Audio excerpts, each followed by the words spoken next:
He was an ordinary shepherd who grazed sheep in the mountains, but a chance discovery changed everything. Hidden in the ground was Genghis Khan's coffin, and no one could have predicted what happened next. Subscribe to the channel and write in the comments where you're watching from. The endless horizon of the Mongolian steppe stretched out in every direction, a sea of yellowing grass that swayed beneath the restless wind. The mountains rose in the distance, their jagged outlines softened by a thin veil of mist, and the sky above them seemed impossibly vast, a dome of pale blue by day and a tapestry of stars by night. In this boundless land, a solitary figure moved with his flock, a dark-skinned man who had learned to find a rhythm in the silence of the plains. His days followed the cycle of the earth, simple and repetitive, yet demanding in their own quiet way. He was not a man of titles or achievements, but of survival, of resilience, of patience. He had come to these lands years before, searching for work and a place where he could live without fear of war or hunger. His home had been far away, in a part of the world where survival had always been uncertain, and where opportunities were scarce. In Mongolia, he had found a kind of freedom in obscurity. He was an outsider here, always recognized as different, yet he had grown used to the stares and the quiet acceptance that followed them. Among shepherds, what mattered was not the color of his skin or the place of his birth, but whether he could keep the flock safe, whether he could endure the long winters and scorching summers, and whether he could work with the land instead of against it. Each morning he rose before the sun crested the mountains, his body stiff from sleeping on the hard ground inside his simple tent. The air in the mornings was sharp, carrying the chill of the night, and he would wrap himself in his worn coat, pull on his boots, and step out into the world of grass, sky, and wind. The sheep were already stirring, their soft bleating rolling through the silence. He moved among them slowly, speaking in low tones, his voice not commanding but steady, the voice of habit and familiarity. The flock trusted him. They knew his movements, the way he guided them across the plain, the way he brought them back before nightfall. Food was simple: bread, dried meat, milk taken from goats or sheep, boiled tea strong enough to cut through the fatigue of the day. He had no luxuries, no comforts, except the steady flame of the fire at night and the vastness of the sky above him. Sometimes he thought that the stars were his true companions, watching him without judgment, countless eyes staring down from eternity. When the wind howled across the land, rattling his tent and whistling through the cracks in the stones around his campfire, he told himself that it was the voice of the steppe, ancient and unbroken. He was not a man of ambition. His life was not marked by desire for wealth or recognition. He had no family here, no wife or children to carry his name, no friends close enough to call brothers. Yet he carried within him a quiet yearning, a feeling that even a small life should not pass without meaning. He would think, at times, that the earth itself held stories that people like him would never know. Beneath the ground on which his sheep grazed, there must have been battles once, men who had fought and died, empires that had risen and crumbled. The wind carried whispers of the past, though he could not understand them. All he knew was that his own life, so small and quiet, seemed like only a thin thread compared to the vast tapestry that surrounded him. The mountains always stood at the edge of his vision, silent and forbidding. He rarely ventured close to them, for his flock needed the flatter plains, and the rocky slopes were treacherous for the animals. But the mountains seemed to breathe with a presence of their own. Old herders spoke of them as sacred places, where the spirits of ancestors dwelled and where secrets of the past were hidden. He listened politely, but rarely thought much of such stories. His world was the here and now, the simple tasks of keeping his flock alive and finding enough grass and water to sustain them. Yet, at night, when the fire was low and only the crackle of embers remained, he allowed his imagination to wander. He thought of the stories he had heard as a boy, of conquerors whose names carried across continents, of men who reshaped the world with their armies and laws. The most distant and mysterious of them all was Genghis Khan, the Mongol warlord whose shadow still lingered over these lands. The shepherd knew only fragments of the tales, pieces told by locals with pride in their voices. They spoke of him as more than a man, almost a force of nature, someone whose very burial place was hidden so that no enemy could ever defile it. Some even said that rivers had been turned from their courses to conceal his tomb, and that the men who buried him had been killed to ensure the secret would remain. For the shepherd, these were legends, distant and unreal. He never imagined that such history could ever touch his own life. Days slipped into weeks, weeks into months, the rhythm of the seasons marking the passage of time. In summer, the grass grew thick and green, and the flock wandered lazily under the wide sun. In winter, the cold was merciless, and he struggled to keep the animals alive, huddled close together against the snow and wind.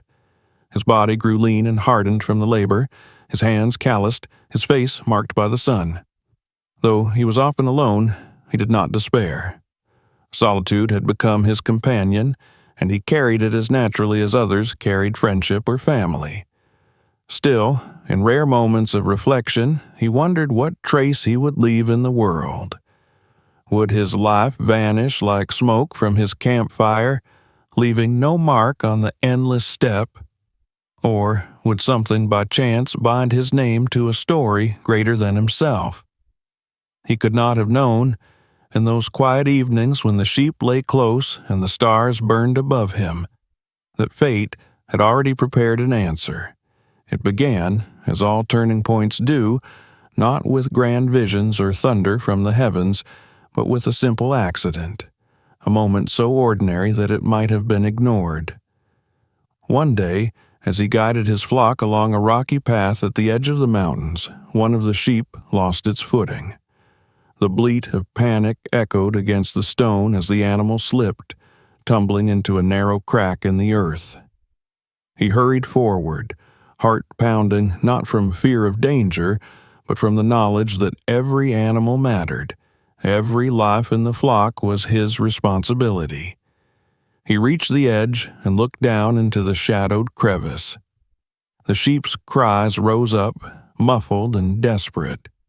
He could not simply walk away. And so, without realizing it, the shepherd took his first step toward a secret buried for centuries. What seemed like a small duty, an act of care for a single animal, would lead him into the depths of history itself. The life he thought so quiet and unnoticed was about to collide with the silence of ages, with a tomb hidden beneath the earth, waiting for someone not of ambition or power, but of chance to uncover it. The sheep's cries faded into the echoing crack, and the shepherd began his descent, unaware that he was moving toward a discovery that would forever change not only his own life, but the way the world remembered one of history's greatest figures.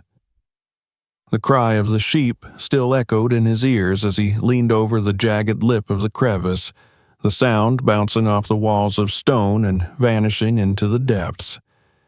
It was not the first time one of his animals had stumbled, but never before had one fallen into a fissure so narrow and unforgiving. The shepherd pressed his palm against the rough rock, feeling the chill of it seep into his skin. He squinted into the shadows below, where only a faint movement reassured him that the creature was alive. The animal's bleating rose again, sharp and pitiful, and he knew at once he could not leave it. It was not only a matter of livelihood, though every sheep mattered to him as much as his own breath, but also of duty. To abandon one would gnaw at him for the rest of his days. The sun hung low, sending slanted beams across the mountainside, gilding the grass and painting the sky with fire. The rest of the flock shifted restlessly, their bells clinking in uneven rhythm, but he paid them no mind. He had to act quickly. He removed the rope coiled at his side, tied it to a sturdy rock, and tested the knot with the weight of his body. With a steadying breath, he began his descent into the unknown, his boots scraping against stone as pebbles skittered down around him. The air grew colder with each step, the light dimmer, until the mountain seemed to swallow him whole. The sheep was wedged against a ledge not far down, its sides heaving, eyes wide with terror. The shepherd lowered himself beside it, murmuring softly, though his words were swallowed by the confined space. He slipped his arm around the trembling body, pulling it free and steadying it against the wall. The creature scrambled upward, guided by the rope, and he felt a surge of relief when he heard the clatter of its hooves above, back on the surface where it belonged. He could have climbed up after it, returned to the ordinary rhythm of his day, and thought no more of the accident. But as he turned to secure his rope, his eyes caught something unusual. The stone around him was not like the raw cliffs he had known. Directly across the ledge where the sheep had been trapped lay a surface too smooth to be natural. He leaned closer, brushing away the dust with his fingers, and felt the deliberate grooves beneath his touch. Lines crossed in patterns, shallow carvings dulled by centuries but still visible. He frowned, his heartbeat quickening. These were not the random cracks of stone. Someone, long ago, had shaped this. Curiosity rooted him to the spot. He pressed against the surface and felt it give slightly, the faintest hollow echo behind it. The wall was not solid all the way through. He searched along the base, his hands moving over earth and rock until he uncovered more stones, loosely piled as if to block something from view. With effort, he shifted one, then another. Dust rose, choking his lungs, and the sound of falling grit seemed too loud in the silence. Behind the stones, a dark gap appeared, narrow and foreboding. A draft of air escaped, stale and cold, carrying with it a scent unlike the clean bite of the steppe. It was the smell of earth, undisturbed for ages, of hidden places untouched by light. He hesitated. His instinct urged him to climb back to safety, to forget what he had seen. This was no place for him, a simple shepherd. Yet the strangeness of the carvings, the careful concealment, stirred something inside him. All his life he had wondered whether he would leave any mark on the world, whether fate reserved anything for him beyond the endless tending of sheep. Now the mountain seemed to whisper that a secret waited here, and he had stumbled upon it not by design, but by chance. He pushed more stones aside, clearing the entrance until it was wide enough for him to slip through. The opening yawned before him, black and silent. He fetched the small lamp he carried, struck flint, and coaxed a flame to life. The light wavered against the walls, illuminating rough edges that curved into a passageway leading deeper into the earth. He drew in a long breath, steadying his nerves, then crouched and entered. The air was close, pressing against his lungs, but the passage pulled him forward. Each step echoed faintly, as though the mountain itself listened. The walls bore faint marks, lines etched by hands long forgotten, their meaning lost to time. His lamp flickered, casting shadows that seemed to shift and retreat just out of reach. The ground beneath his feet was firm, not the loose tumble of natural rockfalls, but something deliberately laid, though worn by centuries. He could not shake the feeling that he was intruding, walking where no man had walked for countless generations. The silence was absolute, broken only by the crunch of his boots and the crackle of the flame. He thought of stories told by villagers around winter fires, of forbidden places, of lands guarded by curses. But he was no child to be frightened by legends. He told himself that what he saw was real, carved by men with tools, not shaped by spirits. Still, his pulse quickened, and the hair on his arms rose with unease. Time lost meaning as he moved forward. The passage seemed endless, twisting deeper into the mountain. At moments, he thought of turning back, but each time the carvings on the walls urged him onward, as if guiding him. He brushed away dust from one panel and glimpsed a symbol that might have been a horse, another that suggested a bow. These were not random marks. They told a story, though one he could not decipher. Finally, the passage widened. The air shifted, cooler and heavier, and he felt a vastness ahead that his lamp could not yet reveal. He took another cautious step, and the sound of his footfall rang differently, echoing into a space too large to measure. His heart thudded as he lifted the lamp higher, its light straining to pierce the dark. The walls fell away, revealing the edge of a chamber. He paused there on the threshold, his body trembling not from exhaustion, but from awe. He had entered a place hidden from the world, a place crafted by hands with purpose and secrecy. The sheep's accident, so small and trivial, had led him here, to the mouth of something that felt immense and dangerous in its silence. He sensed that whatever lay beyond would change him forever, whether he wished it or not. He stood at the edge of the chamber, the lamp flickering in his hand, and knew that the life of a shepherd, once so simple and predictable, had ended in that moment. What stretched before him was no longer the quiet rhythm of tending flocks, but the first steps into a secret that had waited centuries for someone to uncover it. And though he could not yet see what lay in the shadows, he felt its presence pressing against him, urging him deeper. The moment his feet left the narrow fissure and stepped into the hidden corridor, the shepherd felt as if the weight of the mountain had settled on his shoulders. The silence was heavy, thicker than anything he had ever known, pressing against his ears and chest.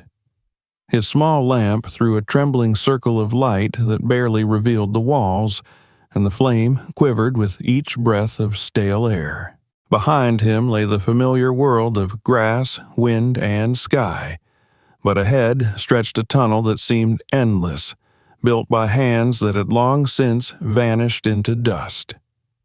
The sheep he had rescued was already forgotten. All his attention was fixed on this place, this secret carved into the earth. He moved slowly, one step at a time, his boots scraping against a surface that was strangely even, as though stone slabs had been placed there long ago. The corridor was narrow at first, forcing him to stoop, but it soon widened enough for him to walk upright. He reached out with his free hand to steady himself, his fingers brushing against the wall. Instead of the jagged, random edges of natural rock, he felt deliberate lines, grooves that formed patterns beneath the film of dirt. He wiped a patch clean with his palm and found geometric designs, sharp despite the centuries. They were not symbols he understood, but they carried purpose, a message meant for eyes long gone. The air smelled of earth and age. Each breath filled his lungs with a musty dampness that clung to his throat. The deeper he went, the stronger the sense that time itself had been frozen here. He imagined that no one had walked this path since it was sealed, that he was the first intruder in perhaps 1,000 years. The thought both exhilarated and frightened him. He was no scholar, no adventurer, just a shepherd chasing after a lost sheep. Yet here he was, venturing into a place that might hold the very heart of legend. His lamp flickered, and shadows leapt along the walls like figures in motion. He tightened his grip, steadying the flame, and pressed forward. The passage curved gently downward, drawing him deeper into the mountain. At intervals, the walls bore carvings larger than the others, stylized horses, archers, warriors with raised bows. He stopped more than once to study them, tracing the outlines with his calloused fingers. Though he could not decipher their meaning, he felt they were meant to tell a story. Perhaps they were meant to guide him, or to remind him of the power of those who had come before. The corridor narrowed again, forcing him to squeeze through a section where the ceiling pressed low. His back brushed the stone above him, and dust rained down onto his shoulders.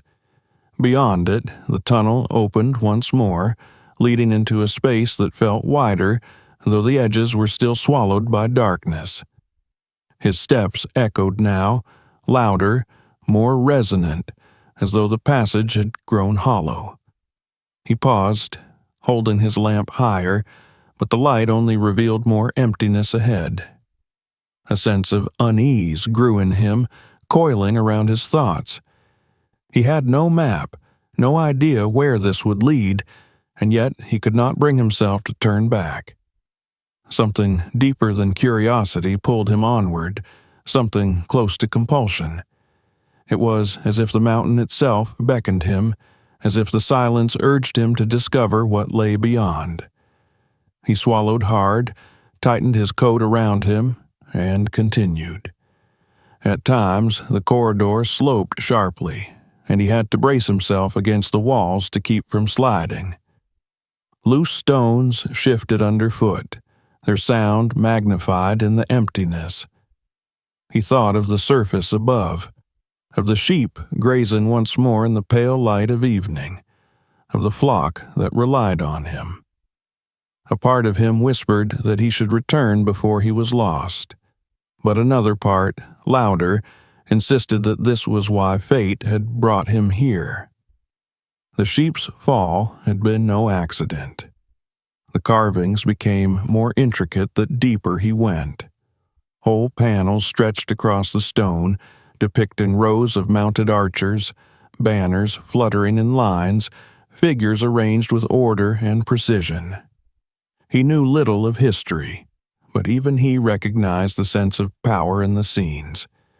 This was not the work of ordinary people preserving small traditions. This was the record of a ruler, someone who had commanded nations.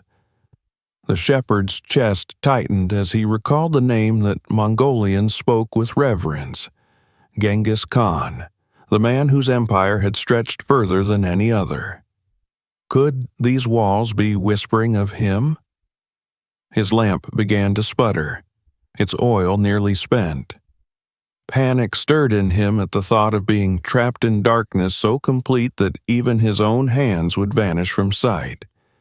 He fumbled at the pouch at his side, grateful to find the small flask of oil he carried for long nights with the flock. Carefully, he poured it into the lamp and coaxed the flame back to life. It flared brighter, casting stronger light across the chamber, and for the first time he saw that the floor ahead dipped sharply downward into a staircase cut directly into the stone. He froze, staring. The steps descended in a perfect line, vanishing into blackness. Their edges were worn, but unmistakably carved by human hands. The sight filled him with awe. This was no mere cave. It was a construction, deliberate and immense. He stood there for a long moment, his mind racing. He thought again of the old tales of the Khan's hidden burial, of rivers diverted and forests replanted to hide it forever. Could he have stumbled upon the entrance itself? The weight of that possibility pressed heavily on him, but he knew he could not stop now.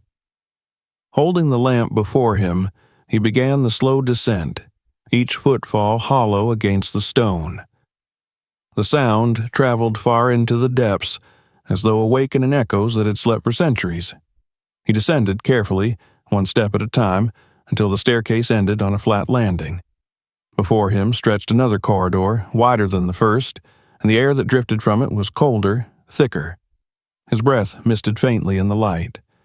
He felt a strange anticipation building, the knowledge that the end of his journey was near. He walked forward, the silence so deep it seemed to swallow even the sound of his heart. His eyes followed the flickering glow along the walls, and he realized that the carvings here were different. They no longer showed battles or warriors. Instead, they depicted a single figure, always larger than those around him, seated on a throne, holding a bow, surrounded by attendants. The shepherd stopped before one of these panels, transfixed. He had no doubt who the figure was meant to represent. Even without the ability to read the symbols, the image radiated authority. This was the Khan himself, immortalized in stone. He felt his knees weaken under the weight of the realization. He had gone too far to doubt now. He was walking the path that led to a secret buried for centuries, the tomb of the greatest conqueror these lands had ever known. The corridor widened further, and the air grew still. The shepherd sensed that he was close to the heart of the mountain. The silence seemed to wait, poised on the edge of revelation.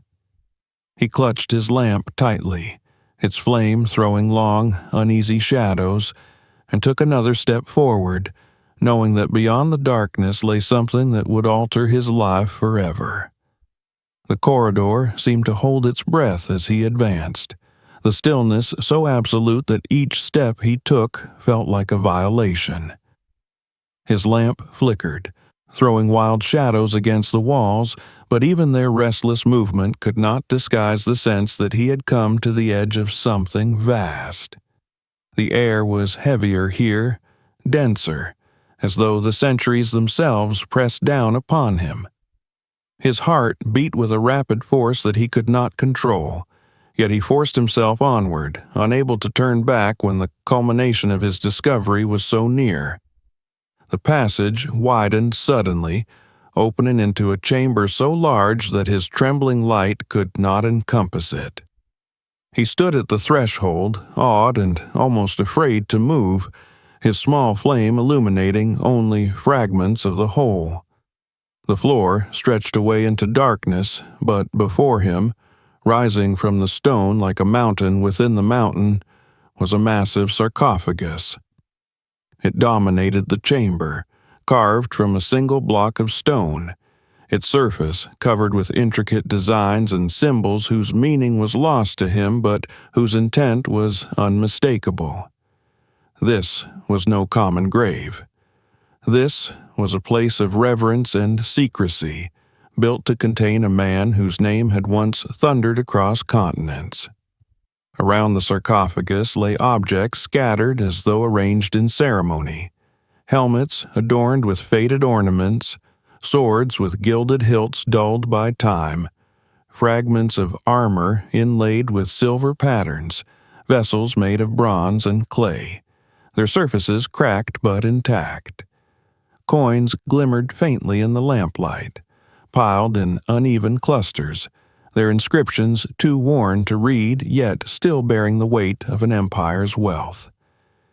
He knelt to touch one, and the coldness of the metal seeped into his skin, as though the centuries themselves resisted his intrusion. The air in the chamber carried a smell unlike the passage, sharper and older. It was the scent of preservation, of earth long sealed from the sun, mixed with the faint trace of oil or resin that might once have been used to protect the treasures. His lamp's flame caught the edge of a tall standard leaning against the wall, its fabric reduced to little more than threads, but the faint outline of a horse remained, proud even in decay.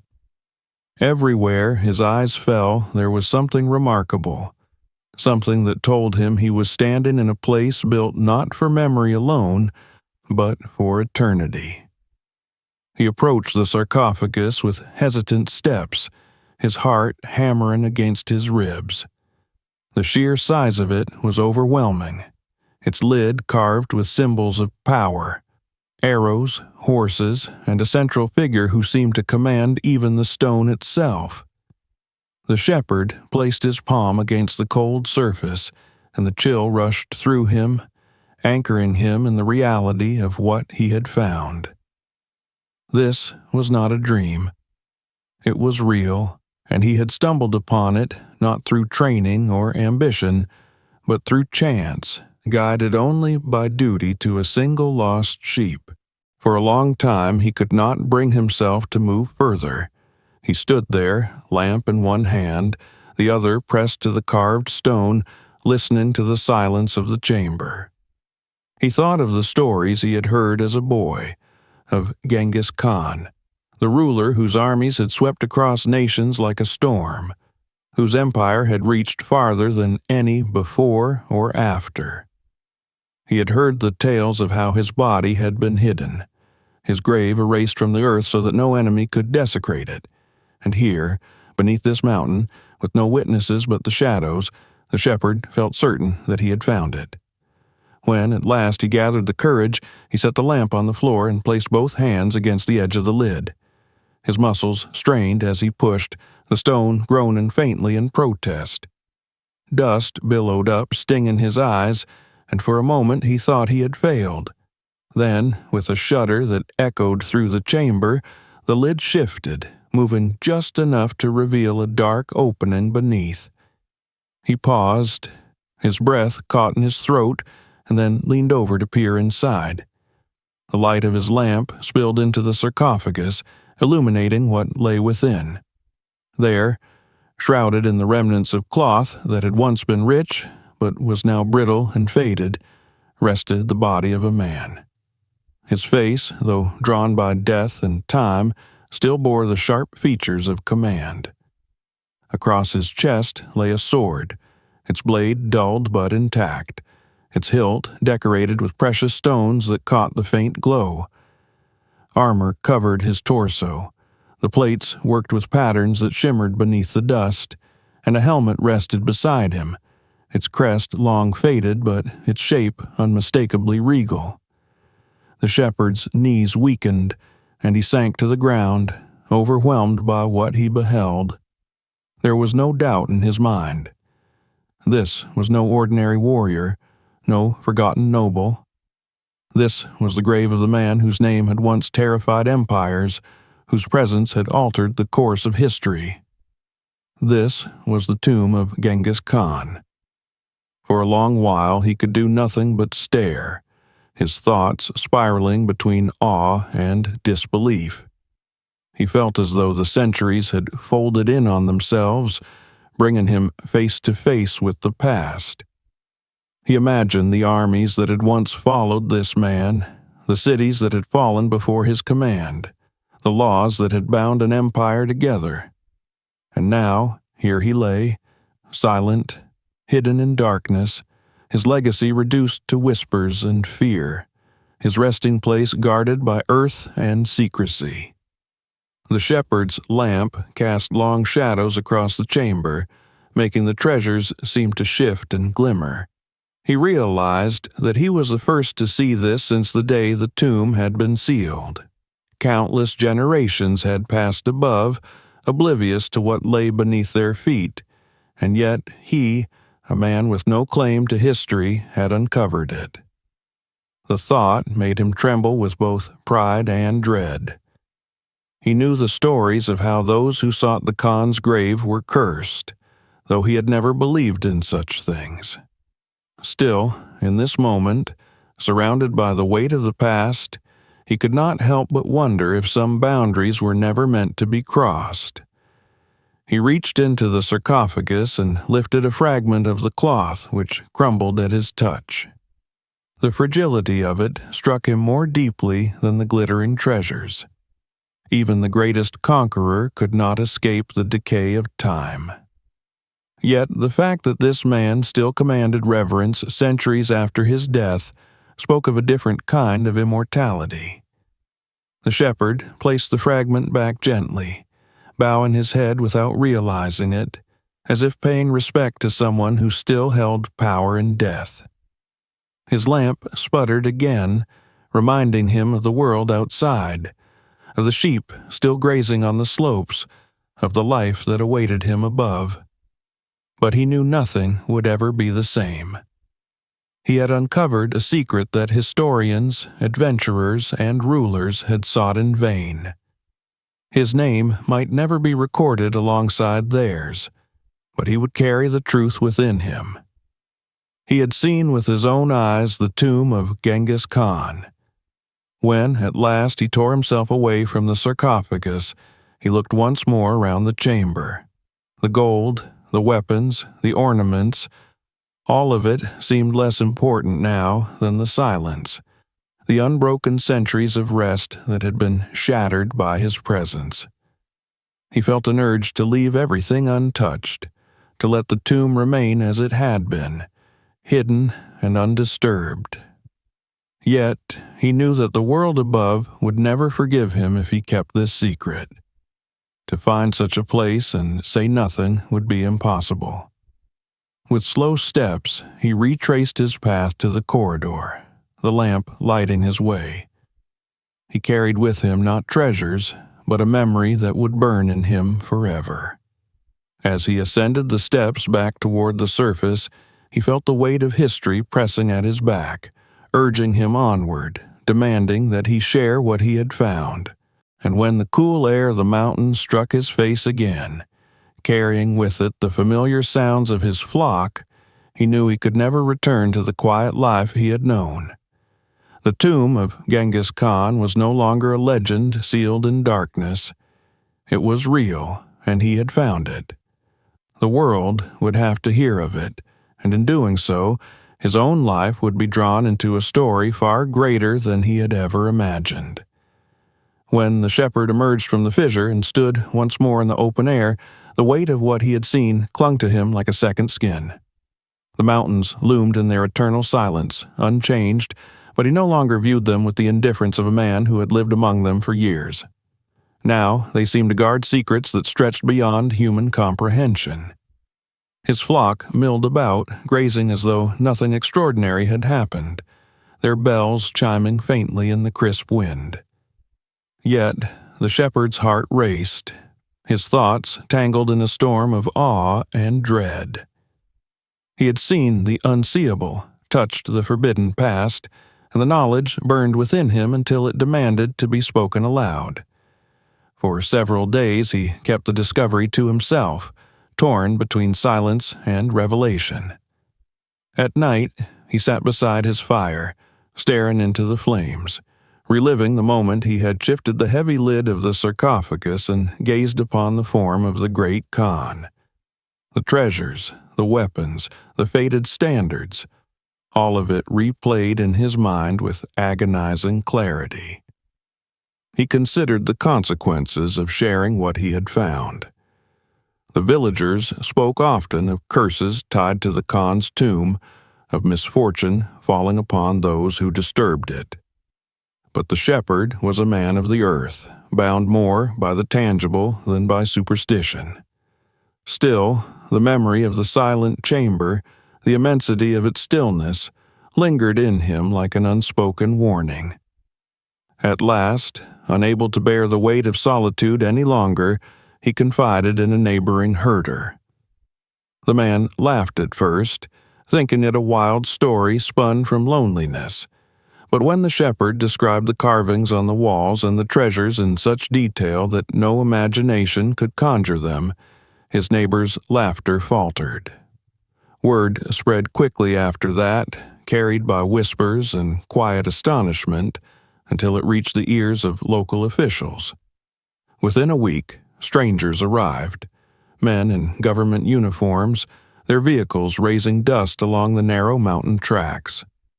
They approached the shepherd's simple tent, not with curiosity, but with authority, their expressions tight, their questions clipped and precise. He led them to the fissure, his stomach knotted with unease, Part of him regretted ever opening his mouth, but there was no turning back now. The officials inspected the entrance with grim efficiency, making notes, speaking in low tones, and sending for reinforcements. Within days, the once quiet pasture was transformed into a guarded site. Soldiers posted themselves at the crevice, blocking anyone from entering. Archaeologists arrived with equipment, their eyes gleaming with a hunger the shepherd recognized at once as different from his own. For him, the tomb had been a revelation, a secret that had humbled him. For them, it was a prize to be claimed, measured, catalogued, and displayed. The shepherd found himself pushed aside almost immediately. At first, they questioned him, asking how he had discovered the passage, what he had seen inside, whether he had taken anything. His answers were plain, his voice steady, but he could tell they viewed him with suspicion. They looked at his worn clothes, his calloused hands, the simplicity of his tent, and dismissed him as an accident in a story far greater than he deserved to play. Once they had extracted what information they wanted, they gave him no further role. The entrance was sealed with wooden barriers, guards patrolled day and night, and he was left standing outside the circle, watching strangers take ownership of what his chance had revealed. It angered him more than he expected. He had no ambition to be wealthy, nor did he crave fame, but to be erased from the very story he had begun cut deeply. He wandered the outskirts of the site, listening to the murmur of voices, catching glimpses of officials speaking into radios, of archaeologists carrying instruments into the earth. His discovery was no longer his. It had been absorbed into the machinery of the state, into the hands of those who spoke of preservation and history, but whose eyes betrayed the thrill of conquest. The shepherd returned to his flock, yet even there he found no peace. The sheep grazed as they always had, their bells tinkling in the wind, but his heart was restless. Nights grew long as he lay awake, staring at the fabric of his tent, thinking of the sarcophagus, of the treasures that now belonged to others, and of the body of the Khan lying in stillness while strangers handled his rest with foreign hands. He began to hear rumors in the village that the government intended to claim the discovery as the result of an organized expedition, that his name would never be mentioned. To them, he was a bystander, an inconvenience, a shepherd who had stumbled where he did not belong. Still, he could not let go the truth. He had been the first to see it, the one who had risked himself in the narrow fissure, the one who had pressed his hands against the stone lid and uncovered the Khan's face. To deny him that was to deny the very path of fate. He tried to protest, speaking to the officials who returned to his tent, but they silenced him with cold words and promises that the matter was beyond him now. He knew what that meant. The discovery was no longer his, and to insist otherwise was to invite trouble. He wrestled with his anger, his pride, and his fear. To remain silent would be easy, but it would condemn him to anonymity. To watch his story rewritten without him. To fight for recognition was to risk being crushed by forces far greater than himself. Yet the fire within him refused to die. He had lived his life believing he would pass unnoticed, a man who herded sheep until his body failed him. But now he had stumbled into history, and to be denied his place in it was more unbearable than any hardship he had endured before. One evening, as the sun bled red across the mountains, he stood at the ridge overlooking the guarded fissure. Lights glowed below where men worked into the night, their equipment humming faintly in the air. The shepherd watched them with quiet fury, knowing they saw themselves as the authors of discovery. Yet he also knew that the truth, however buried, remained within him. No official decree, No silencing hand could erase the fact that it was he who had first stepped into the darkness, who had first seen the Khan's tomb. He turned away, the bells of his flock calling him back, but his mind was set. If the authorities would not give him recognition, he would find another way. His life as a silent man of the steppe was over. He had crossed into a story larger than himself, and though they tried to push him aside, he would not disappear. The world would know, somehow, that it was a shepherd who had found the tomb of Genghis Khan. The days that followed were marked by a strange duality for the shepherd. Outwardly, life seemed unchanged. His sheep still grazed across the slopes, the wind still swept ceaselessly across the grasslands, and the mountains remained as they had always been, vast and indifferent. Yet, beneath this familiar surface, everything had shifted. The fissure that had once been a silent scar in the rock was now guarded day and night. Foreign voices echoed where once there had been only the call of eagles. The shepherd had returned to his flock, but his heart no longer belonged to the rhythms of pasture and sky. It lingered in the depths of the mountain, in the chamber where he had first set eyes on the Khan's tomb, and in the bitterness of being cast aside as though he had never existed in the story at all. At first he tried to accept the silence imposed upon him. Officials had warned him not to speak, their faces expressionless, but their words carrying the weight of threat. They promised that the discovery would bring honor to the nation, that what mattered was not his role, but the preservation of history itself. He listened, outwardly submissive, but inside him a fire smoldered. The notion that he could be erased so easily gnawed at him each night as he sat by the fire. He had lived his life quietly, resigned to anonymity, but now that fate had granted him this discovery, to be told it did not belong to him was more than he could endure. His neighbors still whispered about him. Some believed him, others doubted. But all repeated the story, and with each telling, his role grew clearer in the minds of ordinary people. He was the man who had gone after a lost sheep, and instead found the grave of the great conqueror.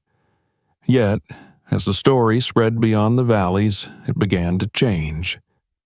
Newspapers, fed by the words of officials, told of an organized excavation, of a team of researchers who had followed years of study to the site. The shepherd's name was absent. He had been erased from the official narrative, his part replaced by polished accounts that spoke of science and expertise. Anger grew in him with each copy of the paper that reached the village. He would stand at the market, holding the crumpled sheets in his rough hands, reading the neat columns that made no mention of him.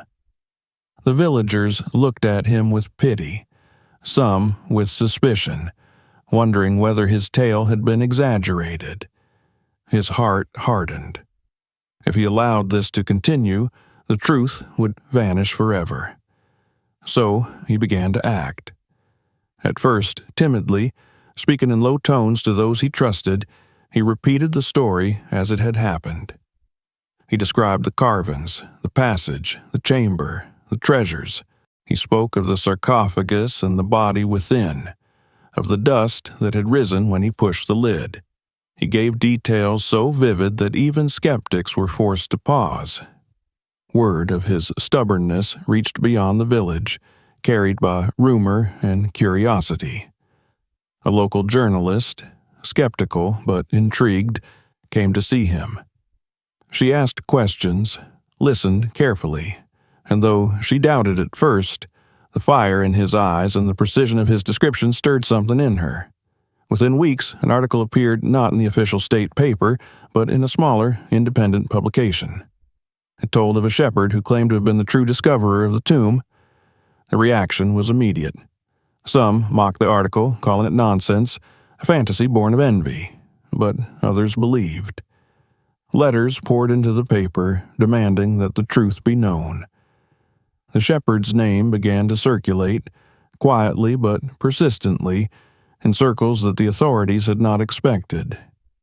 He felt a surge of vindication, a sense that at last his voice was breaking through the silence imposed on him. Yet, with this recognition came danger. Officials visited him again, sterner this time. They told him that he risked punishment for spreading lies, that the stability of the nation was more important than his pride.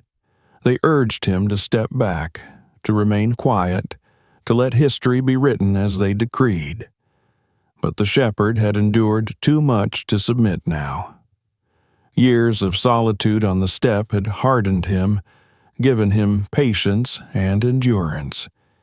He was no stranger to hardship, and the fire that now burned in him was stronger than fear. He continued to speak, to tell his story to anyone who would listen. When travelers passed through, he told them. When journalists visited the village, he sought them out. He became a figure of defiance, not with loud shouts or violence, but with the quiet persistence of truth. The more he spoke, the more support he gained. Villagers stood by him, testifying that he had spoken of the fisher and the carvings before any outsiders had arrived. They recalled the day officials had come, summoned by his words. The community became his shield, their voices lending strength to his own. What had begun as the story of a single man became the story of a people unwilling to see one of their own erased by distant powers. Under mounting pressure, the authorities relented, though only slightly. An official report was released months later, its language cautious and calculated. It acknowledged that the entrance to the site had first been pointed out by a local shepherd, whose curiosity had drawn attention to the fisher. Nothing more was said, no name given, no details of his descent or his discovery. To the state, he was still a shadow, a footnote at best. But to the villagers and to those who remembered the first article, the truth was clear. He was the man who had found the tomb, even if the world would never say it aloud. The shepherd read the report with mixed feelings. On one hand, he was acknowledged at last, no longer erased entirely. On the other, the recognition was so faint it might as well have been absent. He sat by his fire that night, staring into the flames, wrestling with the bitterness of half-truths. Yet, as the stars wheeled overhead and the sheep settled around him, he realized that his struggle had not been in vain. He had forced the truth into the open, even if only in whispers and half-admissions. His voice had mattered. He knew the world would move on, that scholars and officials would claim the glory of the discovery. His name might not be etched in the annals of history, but it would live in the hearts of those who knew him, in the stories whispered by villagers, in the quiet pride of having fought against erasure. He was still a shepherd, still a man of the steppe, but he was no longer invisible. Fate had drawn him into history, and though others tried to deny it, he had left his mark. As he lay down that night, the fire dimming to embers, he closed his eyes with a sense of weary satisfaction. He had not won entirely, but he had not been defeated either. The tomb of Genghis Khan belonged now to the world, but the moment of its unveiling would always belong to him. And though the officials would never speak his name loudly, he knew that the truth had a way of enduring, just as the mountains endured, silent and eternal, keeping their secrets until the day someone stumbled upon them. When the storm of arguments, threats, and whispers finally ebbed, the shepherd found himself back among the hills, his flock once again scattered across the slopes as though nothing extraordinary had passed. The guards still lingered near the fisher, but their presence grew less rigid with time, and the noise of machinery and voices faded as the site was sealed beneath tarps and cordoned away from the eyes of ordinary men.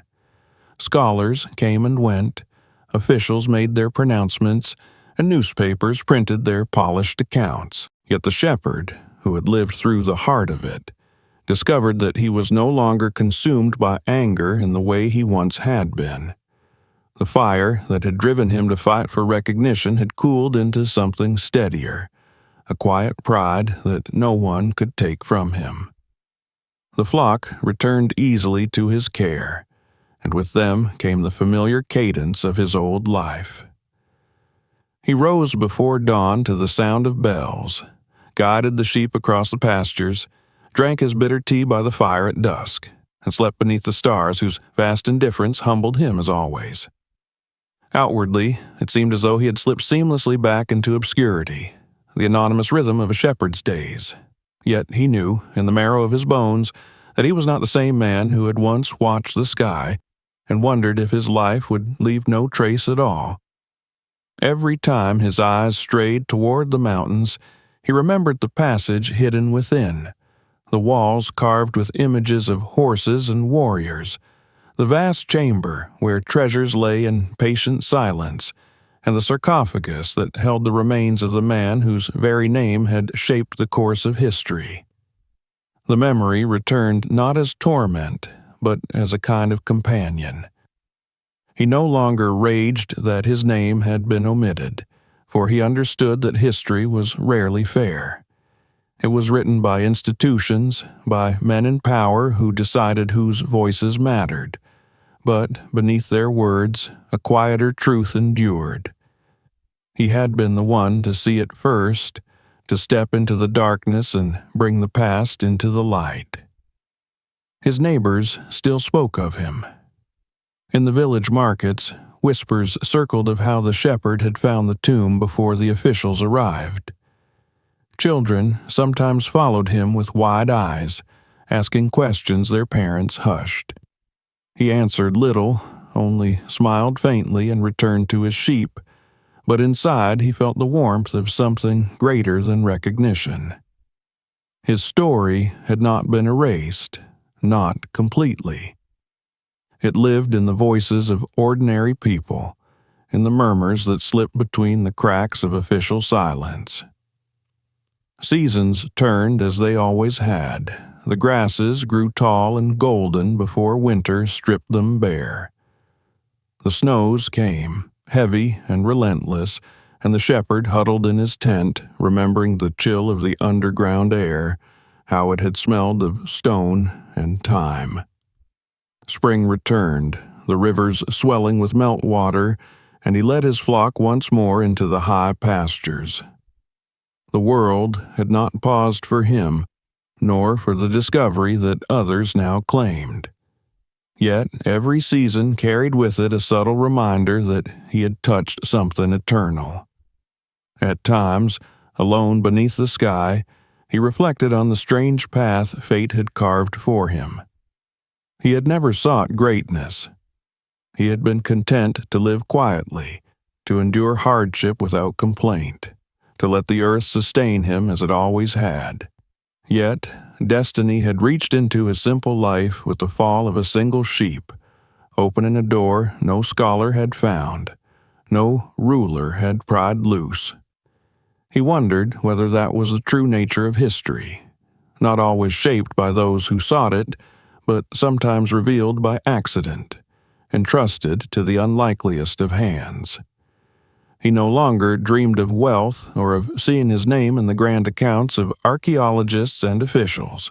He found contentment instead in knowing that he had borne witness to something that belonged not to him, nor to any single nation, but to the memory of humanity itself. He had entered a hidden place that had remained untouched for centuries, and had seen with his own eyes the truth of a legend. That was enough.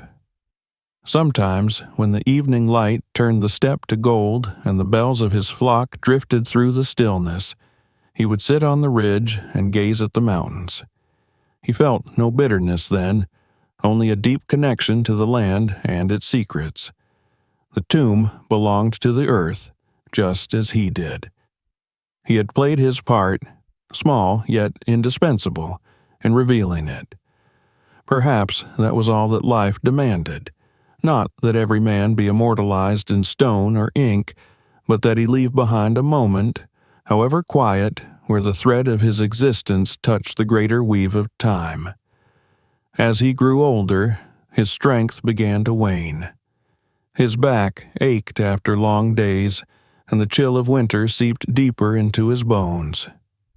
Yet, with age came a certain peace.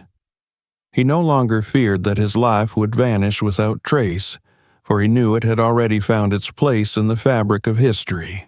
Even if his name was spoken only in passing, even if his story was carried only in the whispers of villagers, he had altered the path of the world in some small way.